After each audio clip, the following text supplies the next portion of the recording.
Views and opinions expressed on this station do not reflect the owners, management, staff, clients, or partners.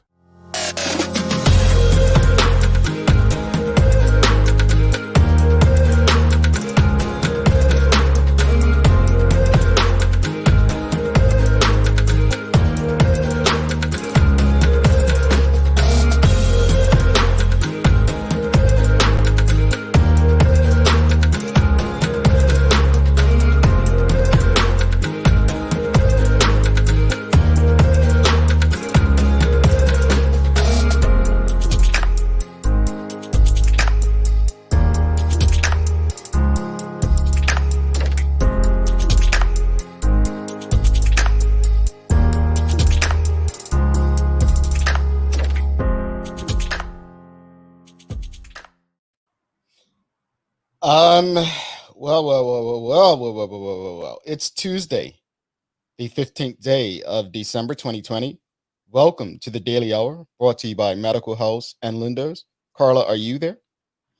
Good morning, good afternoon. I'm here. Good night somewhere. Yeah, it is nighttime somewhere. I'm Jamal Hartman. It's morning where I am, and thanks for making us part of your daily routine. If you haven't already, share the link, start a watch party, retweet it, just get the conversation out there to your network. I say retweet it, but if you're like, call it, what can't you WhatsApp it, share a link through WhatsApp for this show?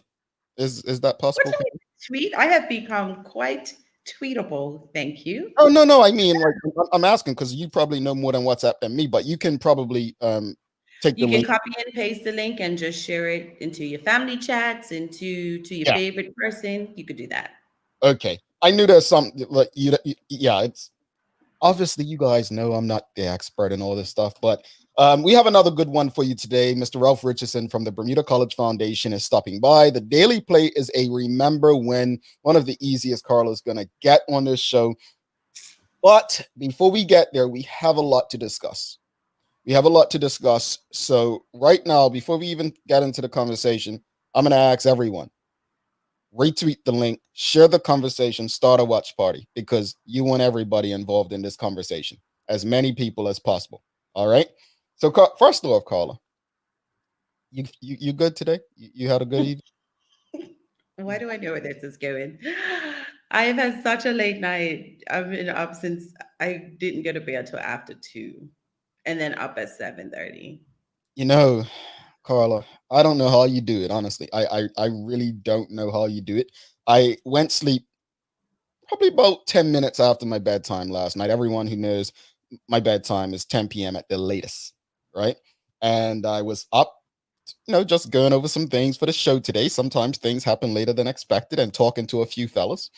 There's so much to discuss. Obviously, we're not going to be able to discuss it all today, but I was having a conversation last night with someone about the whole education, authority thing that's happening in Bermuda or been discussed. So we'll probably touch on that another day. But today, what we have to touch on is the press conference last night with the government of Bermuda as it relates to the vaccine. Now, first, I just found it interesting that the first people to take it in the US, and it was kind of, shown through the media, was a black woman, and it was given by another black woman. So I'm not sure if this was to ease the fear amongst black people, but it just didn't sit well with me for some reason.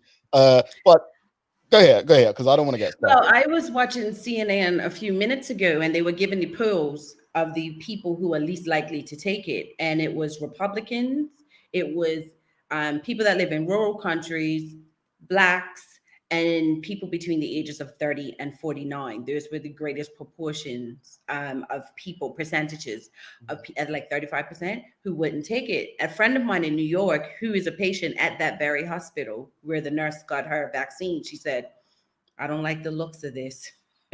See, So some people are looking at it like, See, and that's the thing with me. Like, I'm very opinionated, really take a stand and stand where I stand. But with this, I honestly, and I'll say this with as direct as possible, I don't have enough information to take a side. I don't have enough information personally to say, oh, I'm gonna take it because it's in my best interest. And I don't feel I have enough information to say I'm not gonna take it. But obviously, if it's law, then I would have no choice, right?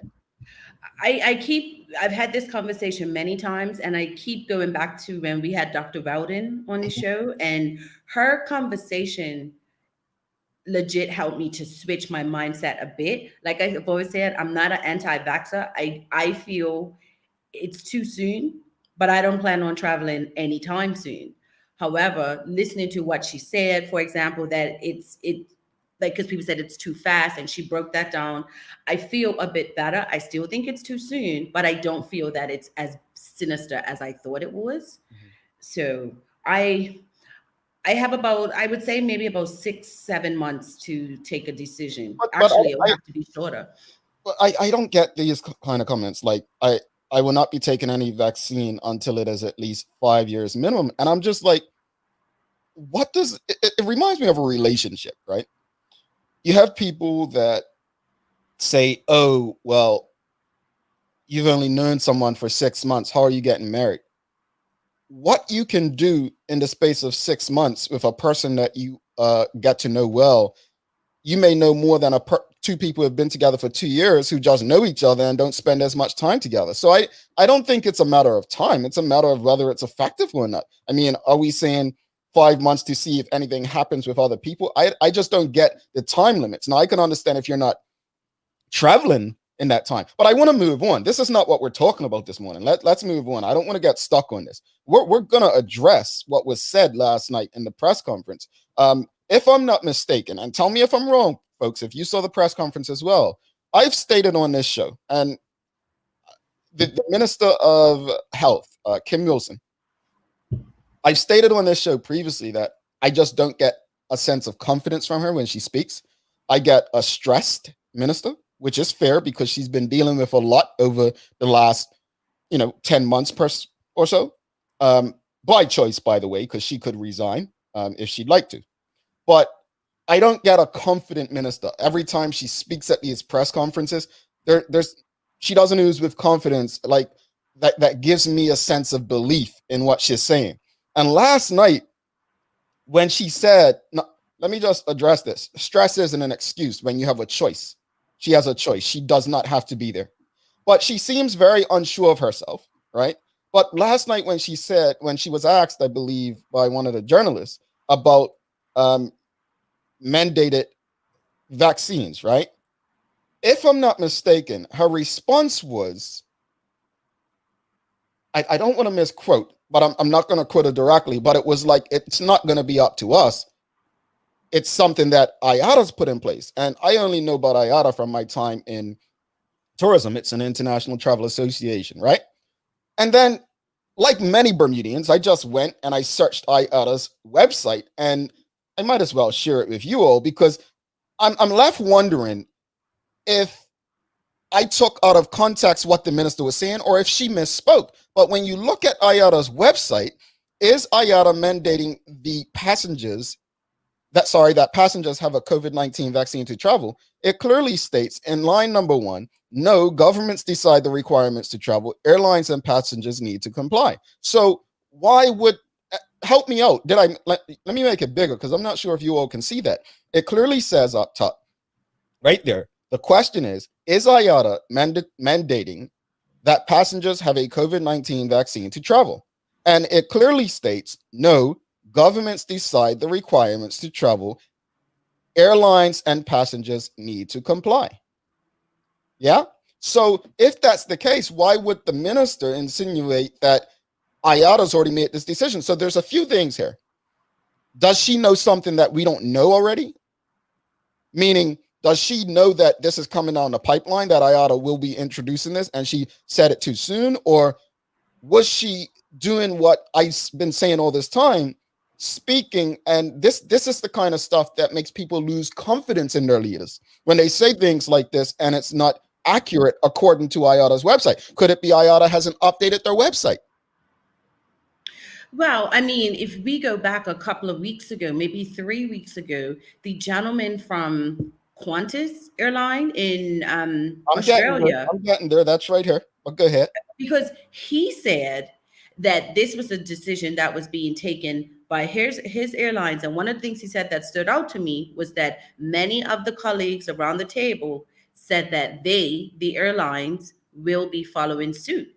So would it even need to be IATA or governments? Because if I can't get on your plane without it, I have a choice regardless of what my government I don't says. want to take away from the point though, Carla, which is why I haven't even brought up contest yet. The point is, did this minister misspeak? Let's stick to this first. It's not a matter of whether the airlines are going to do it and people follow suit.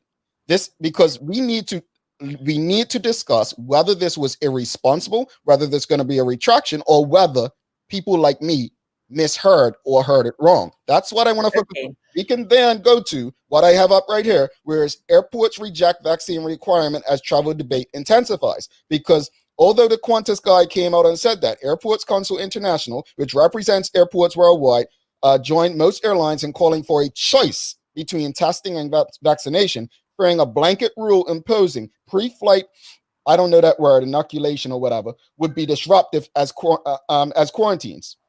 So Qantas triggered the debate last week when it was said a COVID-19 vaccination would be necessary for passengers on its international flights, which remain largely idle because, well, Australia's strict border controls right now. So again, I don't want to get into that without addressing the discussion of the day is whether this minister misspoke when she said that, or if IATA is behind in the reporting.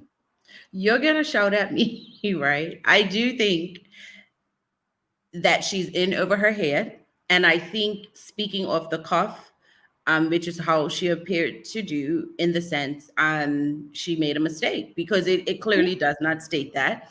And I said to you actually a few days ago, there was a during the Q&A and Media Maya asked her a question. And what bothered me, and I thought about you on the show, was that Maya had to tell her what was in this book or guideline that she didn't have it there. And for me, then my confidence in her began to quiver a bit because I was like, this is a health guideline. If no one else, if nothing else, have it at your side so you can refer to it. And it was open in public asking Maya, oh, what does it say? Not a good look. So generous you are, Carla. Only then did you begin, huh? Jody Virgil says, morning, all. Jamal, I wondered the same thing. Wondered if I misheard. Talent TJ Clark says, one minister, I think it should be best to have a health professional as minister. Not taking anything from her. Respect as a lawyer. That's one of you. But just in this case, a health minister should be a health professional. The Carrie Lamb says the other thing was mentioned on major new networks this past week as well. So, okay, so we're just repeating what we see on major networks, or are we going to the source itself? Like I said, it could be IATA's not updated the information on their website as well. But I think we deserve clarity from the minister as to what she meant. Nicholas Butterfield says, aren't there certain airlines who are implementing? I just repeated what certain airlines are doing. That article was December 3rd or 4th, so information may be updated as well. Sean Smith, I do not see the argument in making people take the vaccine as people have fully recovered without it. Carrie Lamb, yes, we discussed that, Qantas. A lot of people commenting this morning. Jen Powell, she said because we live on an island and want to travel, Bermudians will need it to travel because most countries will require it. I want to touch on this, right? Because she did go on to say, unless people want to be stuck on a rock. It's going to be a country thing. Now, if you've been a traveler, if you've traveled to countries if you come to the United States for school, I'm pretty sure back then in your day as well, Carla. In fairness, you only went to school a few years before me, but you did have to get shots, right? You had to get the vaccinations had to be up to date. Yeah, that was in 95. Right. So I think Jen Powell makes a great point. Even if you want to go to university or if you want to travel for work, you may have to get vaccinations. So the minister makes a great point with that. Like it's certain countries may implement it, and if you want to, explore the world, which is a privilege, then you may have to do it. Dr. Maria Siemens says she made a related and careless statement. Kathy Brumby says social justice dies when COVID shows up. Esther Earl Trott says, I believe that she spoke too soon. Talent TJ Clark, I think she misspoke because she brought up a health passport, which hasn't been as mandatory, and read something somewhere. Nikki Michelle, Carla. That's what she said. Interesting. That is completely on the opposite spectrum of what the IATA website says. It was definitely a huge bomb to casually drop. Hmm. Ugh, well, Carla, I definitely look. I'm not here to criticize the minister, but I am here to ask questions on behalf of the people. And as I stated, this minister is probably stressed. I mean, she has been the minister of health since before this pandemic began. I can only imagine how tiring it can be, stressful physically, emotionally, everything. But that said, what I never want people to forget is she can walk away from that position whenever she wants. To stay there, though, requires that you take responsibility. To stay there means that you report accurately and you accept all that comes with the position. And that's pretty much it. So I, like the most of the Bermudian people, would expect something coming out later to clarify or retract what was stated last night as it relates to IATA. And to the person who commented that it was said on the news, I'm not going to be here. You know, the editor of the Royal Gazette, Dexter Smith, shared an article we'll probably speak about on a later day about depression in journalism. I'm not going to sit here and blame the media for reporting what they report. I was talking to a good brother in the media space after my curfew last night. And, you know, we spoke about the information that's out there in the media and so on. And we are a medium. But never, ever, ever is it responsible to take what we're saying or anyone in the media and run with it as fact. One of the biggest problems with information today is, yes, there's so much information available, but people take other people's opinions and run with them to create their own. It's not helpful. It's not healthy. On that note, we have Mr. Ralph Richardson coming up. We're going to be talking about the Bermuda College Foundation. Very good conversation. You know, the folks at Bermuda College have actually been on quite often. And so we want to do what we can to make sure that we're giving back and improving our community. Carla's going to give us some news before that. And hopefully it turns down so we can prepare for the big combo.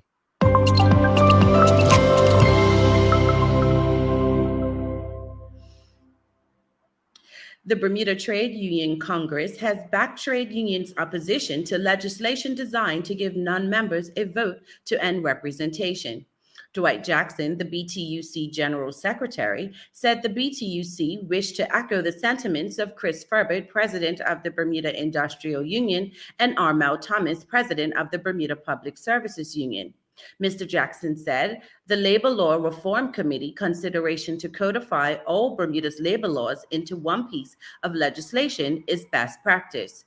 However, the BTUC will stand with its partners against any proposal or legislation that impedes on unionism and the policy of decertification, allowing non-union members in the process. He was speaking after Mr. Furbert and Mr. Thomas condemned the Trade Union and Labor Relations Consolidation Act last week. A New York intensive care nurse has become the first person in the U.S. to be vaccinated against coronavirus as the country surged past 300,000 deaths. Sandra Lindsay was given her first dose of the Pfizer-BioNTech vaccine by Dr. Michelle Chester at the Long Island Jewish Medical Center in Queens on Monday. New York Governor Andrew Cuomo watched via video link as the critical care nurse got her jab. He said Ms. Lindsay was the first person to get a COVID-19 vaccine in the state of New York and the first person in the United States as shipments arrived. 3 million doses are being given as part of the first wave of U.S. vaccinations, with healthcare workers and care home residents first in line. Asked how she was feeling after the vaccine, Ms. Lindsay said, "Great. I feel hopeful today, relieved." It's December 15th, and it's time to pay special attention to cupcakes, one specific type, in fact. Lemon is a favorite flavor in the cake and sweets world, and this day is the perfect excuse to enjoy a sweet treat with that distinctive citrus twang.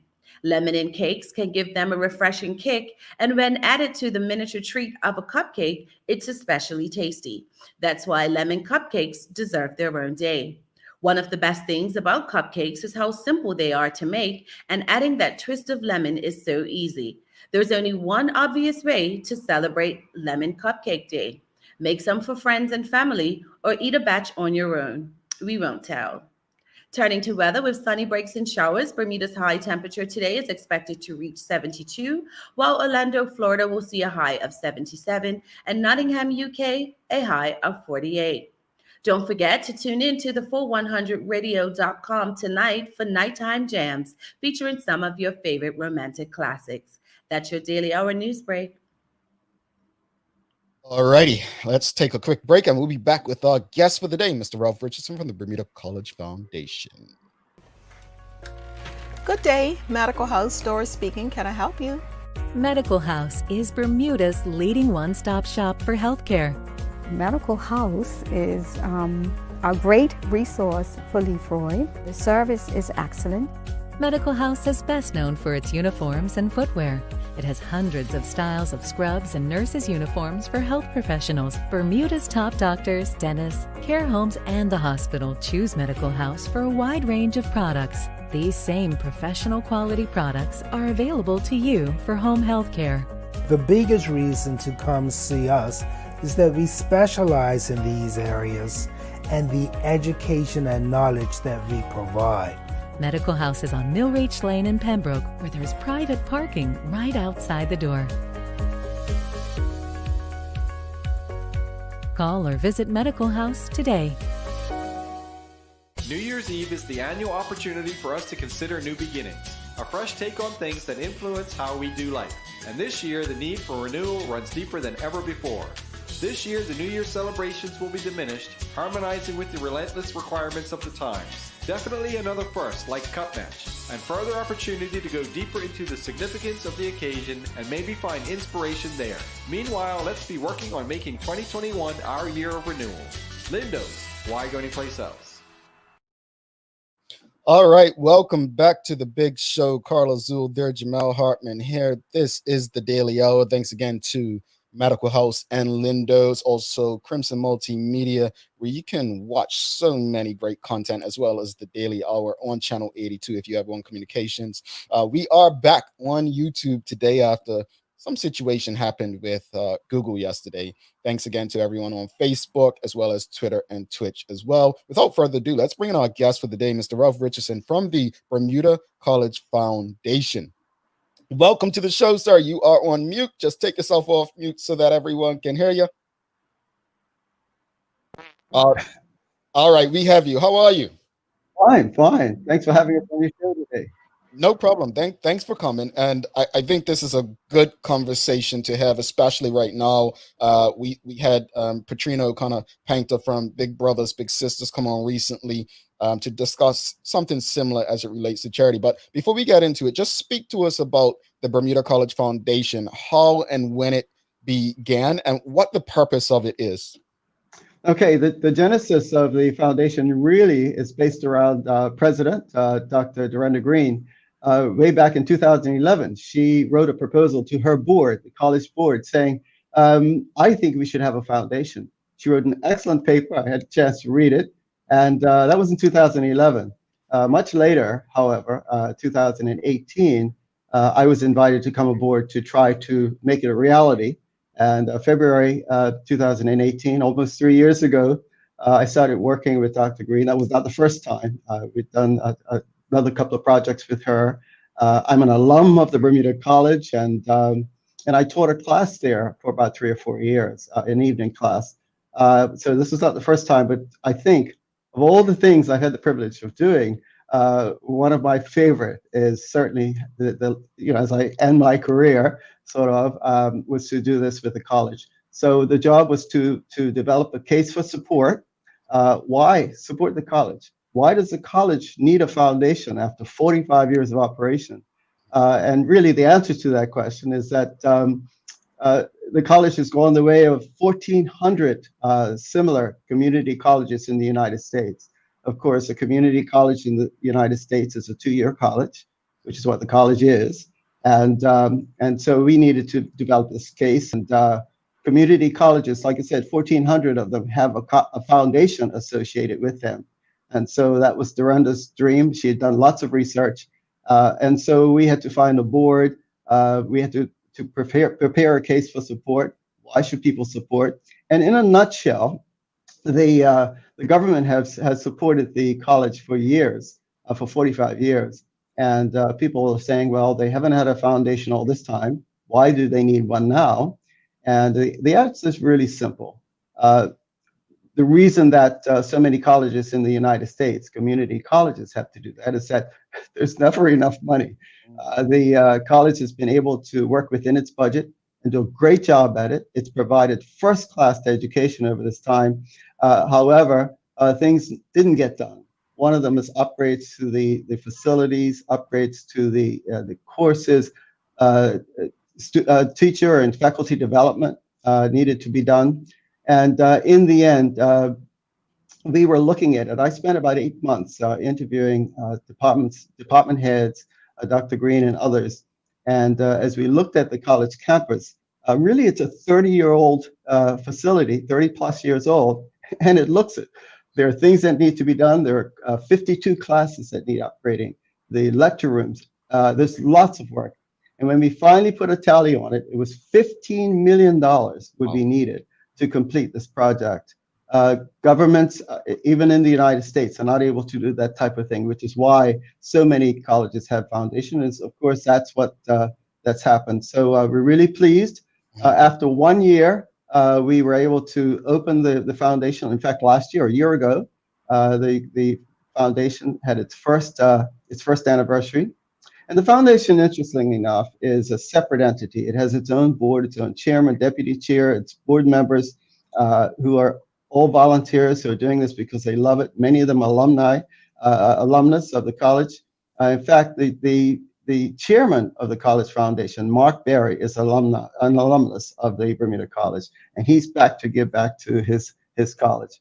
And we can talk a lot more of how we've done in that first year. But effectively, in 1 year, we've raised now just over $5 million. And if you think that's a lot, just imagine there's another 10 to 11 million to go. So we're just getting started. You mentioned the former alums being part of the Bermuda College Foundation. For those who don't know, who was considered an alum? And this is an interesting question because I was in conversation recently whether or not alums are people that have just attended or whether you had to graduate to be considered an alum. Who's considered an alum of an institution? Well, it's very interesting because it gets a little bit complex. There were 3 organizations that came together in 1974 to start the college. The Bermuda Technical Institute, the Sixth Form Center, and the Department of Commerce and Technology. All 3 of them combined to form the Bermuda College. So I'm a Technical Institute person, and I qualify as an alumnus of the college. And any who attended any of those, in fact, Mark Berry attended one of the 3 as well, and that makes him, by default, an alumnus of the college. But people who've had taken courses from the college, whether they've graduated or not, if they've done courses. In fact, I was in somewhere the other day just putting out some flyers, and the person said, "What is this?" She said, she looked up, she said, "I did some courses there. I'm going to support it." She considers herself an alumnus because she took courses at the Bermuda College. Gotcha. Excuse me. The Bermuda College Foundation recently implemented a Christmas community giving campaign. Tell us a bit more about this particular campaign. Well, this is something that's very common with foundations, especially ones as large as the College Foundation. It's very important that we see the college for what it is. It's a community college, which means that everyone has access to it. And I can tell you, few of us will see people during the course of our day that have not been impacted some way by an alumnus of the Bermuda College. And as such, we wanted the general public to feel that they weren't left out. We've seen in the paper recently, the Bank of Bermuda Foundation donated $100,000 to student financial assistance. We also saw the Athene Group, international insurers, give $3.5 million recently for a major upgrade to facilities at the college, which will include some construction, complete redo of the technical facilities, the IT facilities, a state-of-the-art classroom, a model classroom, which has really raised the bar for what classrooms will look like, and other things they've done with that. So it's so as a community college, we wanted everyone to participate. And the little old lady with $10, we didn't want her to feel that she was being left out, which is what community giving is. In fact, we have a range of gifts that you could give with the community giving campaign, starting at $10 up to $5,000 or more if you want to. And I think one of the greatest celebrations we got the other day is when we got a little old lady who did call, and she said, I can afford $10. And so she's giving her $10, and she'll get a letter like everyone else thanking her for her support. So we wanted everybody in the community to know that regardless of how much you have, you can give, you can contribute to this program.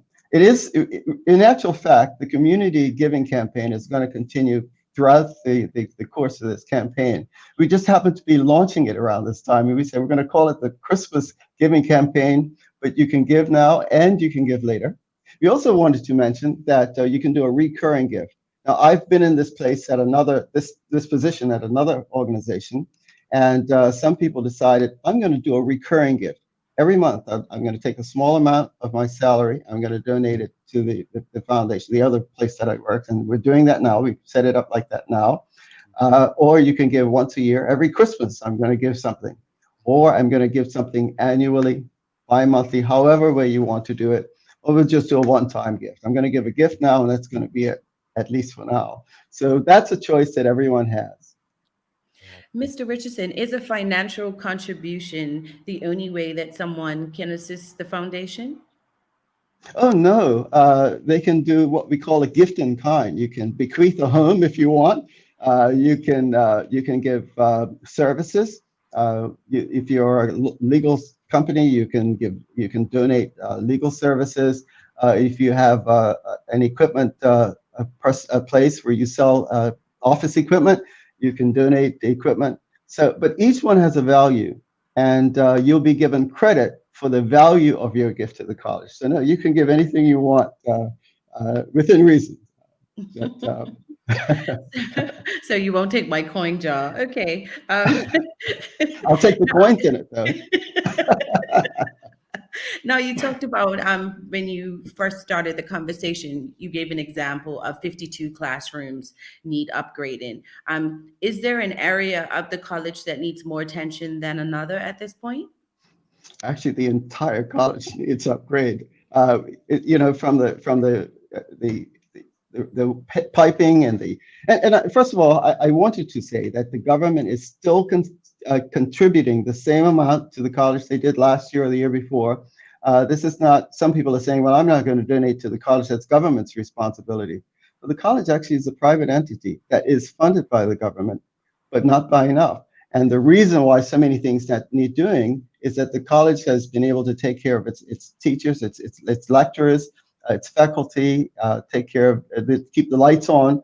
But a lot of the upgrades and some repairs have not been able to be done with their budget. So, so hopefully that's helpful.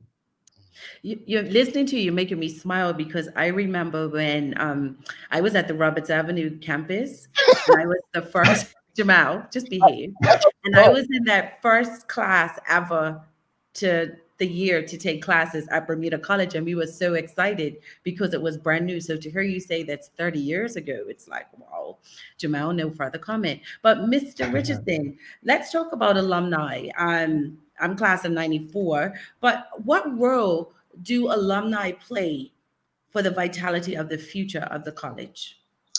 One of the first things I did when I started in February 2018, working with Cardell Riley, I wanted to do a research just to see what the alumni thought about it.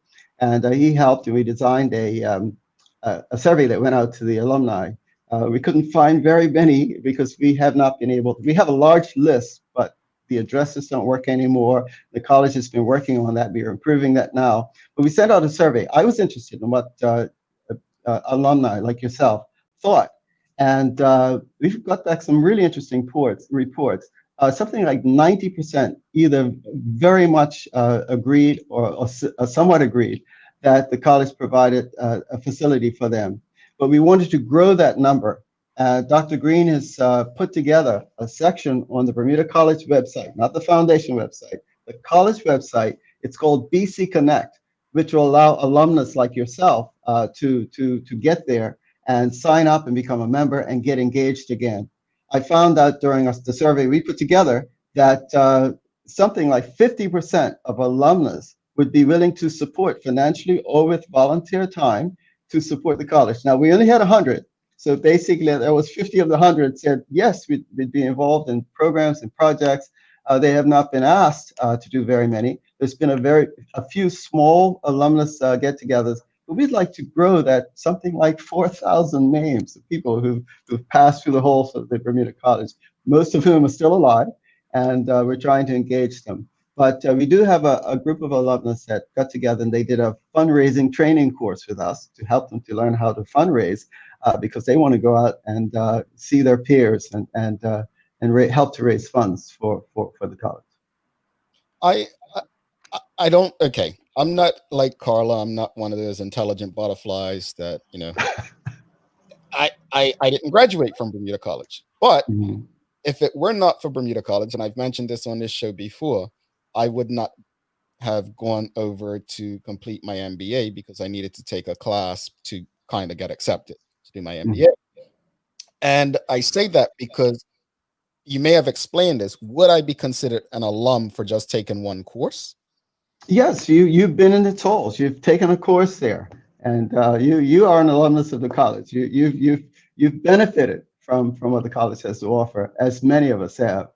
Whether it's technical training, nurses training, whatever you've done. In fact, when we think about the workforce development courses, the PACE courses, when we talk about 5,000 graduates of the college, although they're not a part of that number. So if we added all the people who've been to the college, I would say it would be more than 10,000 people over its history. We don't have that number, but that's my guess. Okay.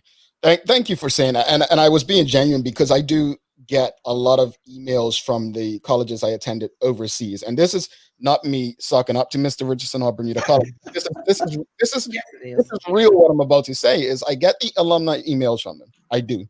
And one of my former universities, I actually still do some of their media today. I don't speak about it publicly, but they reached out to me earlier this year to be a part of their campaign. And I said yes because my baby sister attends the school. No. But I say this because for some reason, although I only did one course at Bermuda College, I feel more connected. And I don't know if it's culturally or whatnot, but I feel more indebted to Bermuda College and more likely to want to give to the Bermuda College Foundation than the charity golf tournaments that my other schools have. And I think that's kind of what for me, even people who may not have attended Bermuda College, culturally, it still is our school.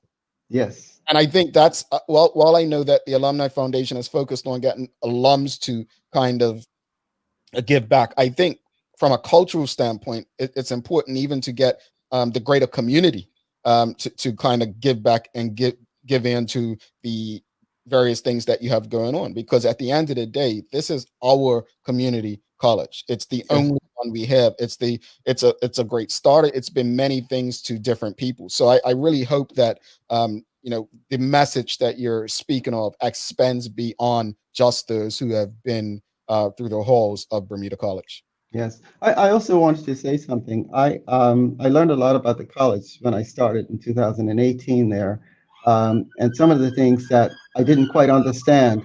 When I found out, I said, why didn't I know this? And I can tell you, since we opened, all of the corporate people I've spoken to did not know what I'm going to share with you right now about the accreditation that the Bermuda College received. And this all happened under Dr. Durenda Green's watch.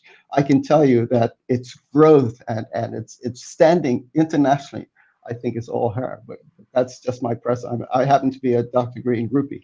But she actually did something that no one had done before. In fact, in my research, Bermuda was the first college, Bermuda College was the first non-US facility to get accreditation from the New England Commission of Higher Education. That is the same organization that provides accreditation for Harvard University, MIT, Boston University, and Bermuda College. What it means is that the Bermuda College, believe it or not, meets the same 11 standards that Ivy League colleges reach.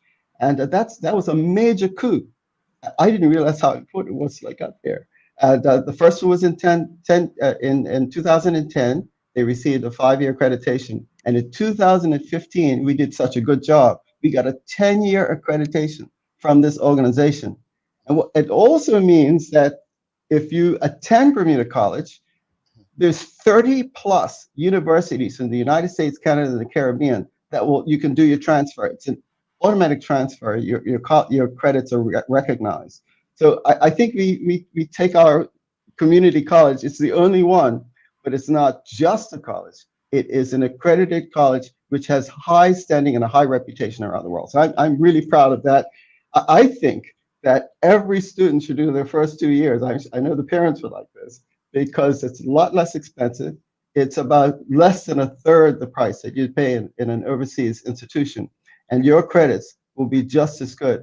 I started to see some reports after I started there of Bermuda students that have shown up in universities in the United States. And some of the reports that we've gotten back about them after those 2 years, first of all, they're ready to travel. They're okay about leaving home. And they've also gotten used to the rigors of academic studies. And so they're ready and they're doing extremely well wherever they go. So I just wanted to let everyone know that Bermuda College should be your first choice, not because you have to go, because you can't afford it. I think it's best to go. I think scholarships in Bermuda, my personal view, this is just a personal view, is that those who support scholarships would be much better to help students in Bermuda to get their associate degrees here, and they'll have more money to give students to get at least to that part, rather than pay $30,000 to $40,000 for a scholarship for those first 2 years when they may not need it. I'm not going to say in every case, but some students don't really need to go because the Bermuda College is teaching at that level. Economically, that makes so much sense. Go ahead, Carla. Sorry. No, as a former student, and I sat on the board for 2 years as a Bermuda College board director, and I'm always pushing. Even now, like, people seem to think you go straight away to school and it's the best. And I tell anyone to this day, go to the college. It saves money. Yes. And same thing as one of our audience has said, I did the same thing to go to university, and I was like 1 credit short. I just had to stay for an extra term, but the cost savings were phenomenal. So, yes. And the experience was robust. I still, Mr. Fredericks, my favorite teacher. Is he still there? So, Ming? Mr. Fredericks. Frederick, I don't know. Mm-hmm. I wouldn't know, yes. I think economically, it make right now, when you have so many people who are doing distance learning, would be the perfect opportunity to culturally change it. What I will say is the downside is, there are some students who just need a different environment to achieve it. But from an economic perspective, on both the country as well, like putting the money into your own country as well as saving, I just think it's just the obvious choice in this day and age where we are with education. So I fully support that, Mr. Richardson. We had a question come up earlier, wanted to get to is, how can someone living overseas give to the cause?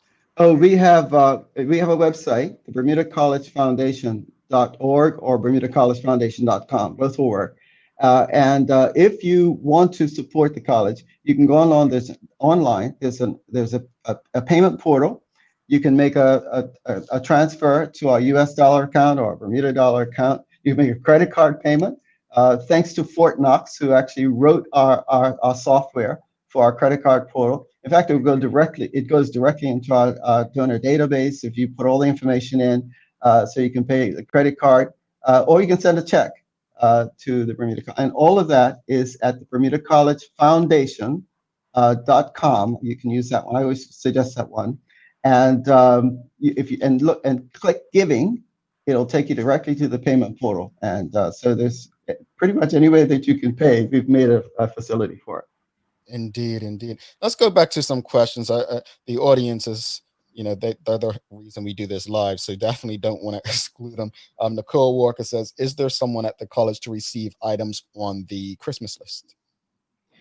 We are not. I just want to go do this Christmas.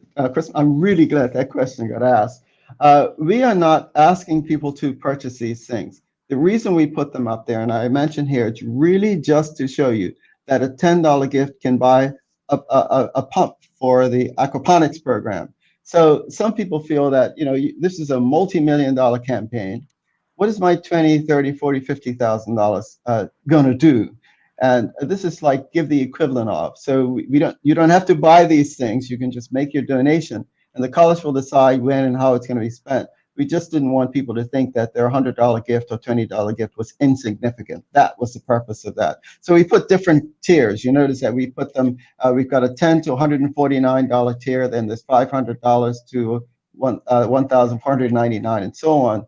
So you can give in any of those tiers. That's really to show you that that's all it was there. It wasn't meant for you to buy these things and deliver them there. The college is actually closed at the moment until the new year, but we really want you to support it financially, and the college will decide how it's spent. I also wanted to mention that money goes to the foundation. The foundation is the entity that collects money, and the reason there's a separate foundation is that raising money needs a whole bunch of skilled people with skills in raising funds and managing investments. All that is provided by the board and the staff. There's one staff, and I'm actually assisting as acting executive director at the moment. But it allows the college to stay focused on providing first-class education. You can't sort of mix that up, which is why that's the typical model. The foundation is separate. It does the fundraising. It develops philanthropic partnerships, and the college provides first-class education. So that's the reason. All righty. Ralph Richardson, thank you so much for taking the time to have this conversation. If there's anything we can share going forward, and if in the new year you want to come back and update us on what we can do, please know that the door is open. No, thank you very much. I'm really, really thankful. I watched one of your programs. That's my first one, and I really like what you guys do. Very professional. I really appreciate it. Thank you very much. Appreciate it. Have a great day. You too. All right. Mr. Ralph Richardson from the Bermuda College Foundation. So we're going to take a break, but I want to let people know we're going to give something away. Let me just see what we're going to give away.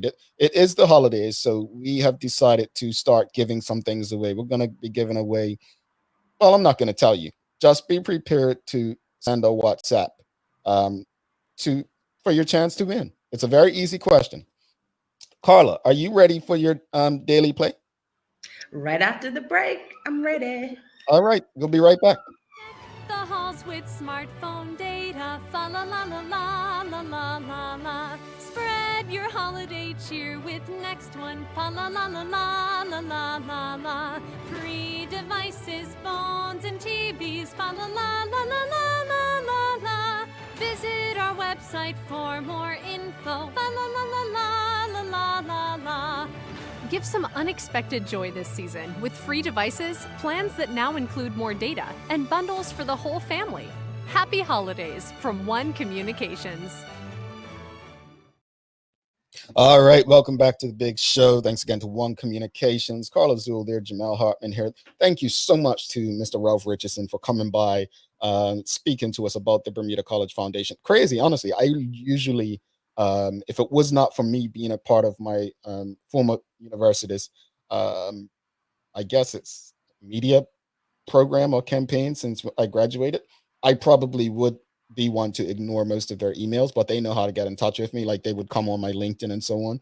But other schools I have attended, I usually just let the emails go by. I don't really take up. It's always a charity golf thing. It's stuff that I can't make it to because I don't live here, right?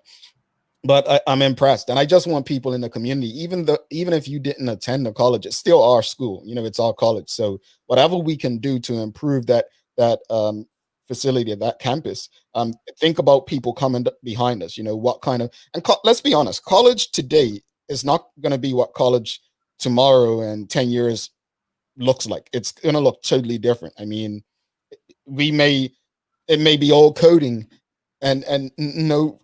Yeah, it may just be very different going forward. Right. Let's keep that in mind when talking about it. But I've always wanted to teach there, you know, it's my dream. And that's one of the reasons I did my master's. One day I want to teach at the college.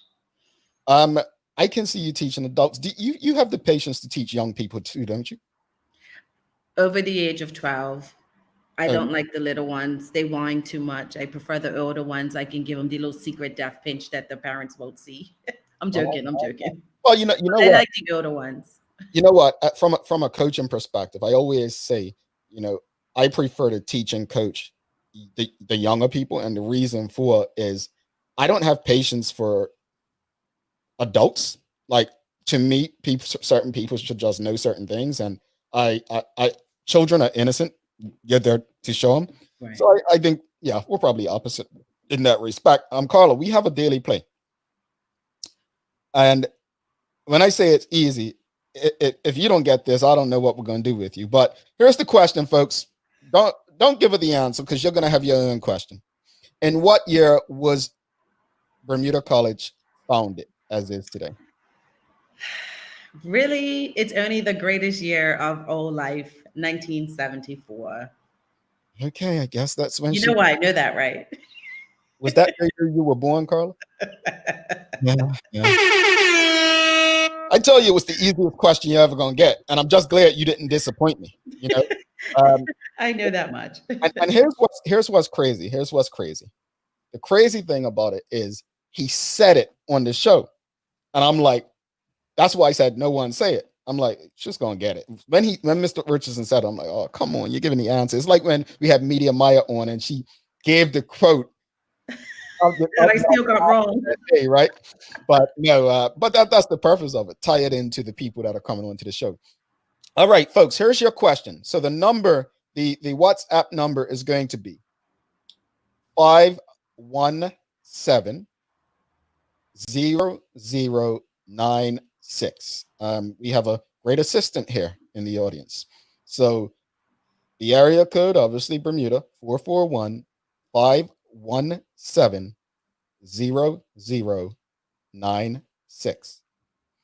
All you have to do is WhatsApp us. And by the way, don't send any personal WhatsApps, because it's not going to me. All right. This is a business phone, so it's not going to me. That's the number. Or Carla. Right. All right. So that's the WhatsApp number, 517-0096. I will only ask the question when I get at least 20 people telling me they're ready for the first giveaway. And we're going to be giving about 12 giveaways, gift vouchers to various places. So let me know. Are you ready to answer the first question? Can I get a yes? Can I get a... While they're getting ready, it's the 11th day of Christmas. A true love said to me. Because ain't today the 14th? So it's 11/25, yeah. I don't even know what it is today. Is it a partridge in a pear tree? I don't even know. I thought the 12 days of Christmas started on December 25th, Carl. No, it's leading up to Christmas, I thought. Oh. Look, somebody help us, because we need help, folks. We need help. It leads up to Christmas. It's not after Christmas, Jamal. I know that much. I thought Christmas Day was the first day of Christmas. Right, but it goes up to Christmas. Someone please tell us. We're ridiculous. And one of us has children, which makes us extra ridiculous. Yeah. All right. You know, I'm gonna let Carla say that I'm gonna give her that one. She's right, I'm wrong. Christmas Day is the final day of Christmas. All right, let us know. Are you ready for the question of the day? Are you ready? Here we go. The number is, what was it? 517-0096. All right, here's the question, folks.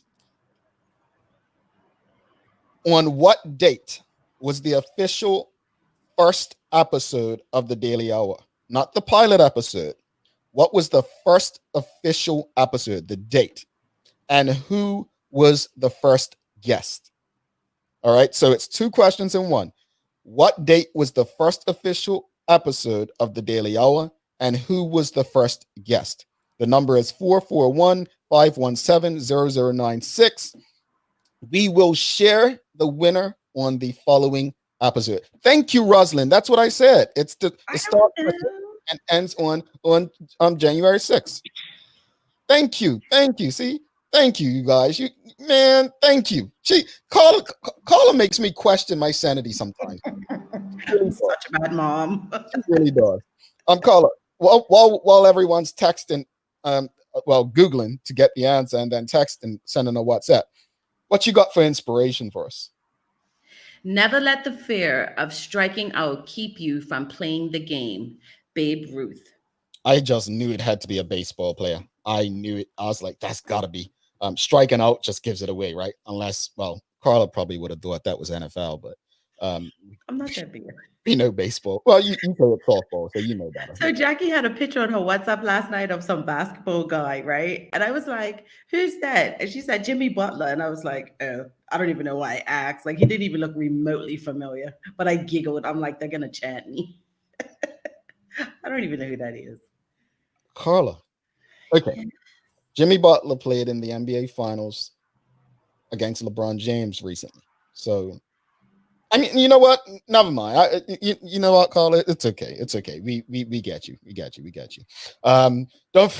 She's so pathetic. It's funny. I laugh at myself. The question again for today's to get in the draw for today's winnings was, on what date was the first official episode of the Daily Hour? Not the pilot episode, the first official episode, and who was the first guest? Text the right answer, WhatsApp the right answer, sorry, to 441-517-0096. Any final words on today's episode, Carla? What's your thoughts?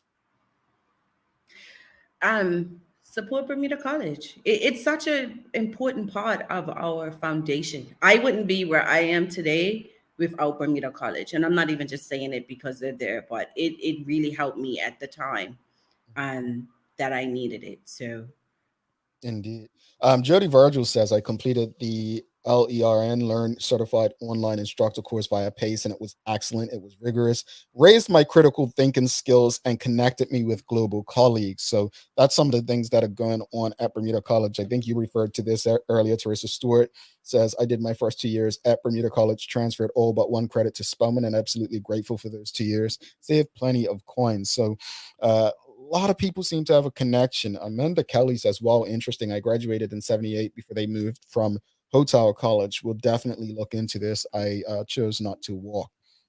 So it looks like a lot of people have a great connection with Bermuda's community college. So let's do our part to keep it going. Appreciate Mr. Richardson. Go ahead, Carla.